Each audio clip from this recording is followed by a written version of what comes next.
They survived Confederate prison camps. They survived starvation. They survived the war. Then, one night on the Mississippi River, a boiler exploded, and history forgot every single one of them. April 1865. The Civil War had just ended. President Lincoln had just been assassinated. The entire country was in chaos, but for hundreds of Union soldiers finally released from Confederate prison camps, men who had survived years of starvation, disease, and torture, none of that mattered.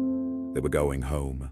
The steamboat Sultana was their ride north along the Mississippi River. Built to carry 376 passengers, it was loaded that night with over 2,100 people, mostly soldiers desperate to get back to their families. Nobody asked questions. The war was over. Everyone just wanted to move. At 2 a.m. on April 27, three of the ship's 4 boilers exploded simultaneously. The blast was heard 10 miles away.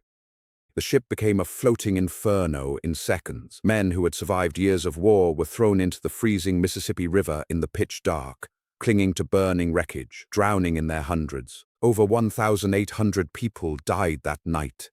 More deaths than the Titanic, more than any maritime disaster in American history, but the press barely covered it. Lincoln's assassination was dominating every front page. John Wilkes Booth had just been killed 2 days earlier. Nobody had space for a boat fire on the Mississippi. The investigation found the boiler had a known crack, patched cheaply and quickly so the boat could make its run on time. The captain had even been bribed to overload the ship. Corners were cut, men were packed in like cargo, and then they burned. No one went to prison. The soldiers who died had already given everything to their country, and their country couldn't even remember their names. The Titanic sank 47 years later, and the world never stopped talking about it. The Sultana, you probably heard about it for the first time today.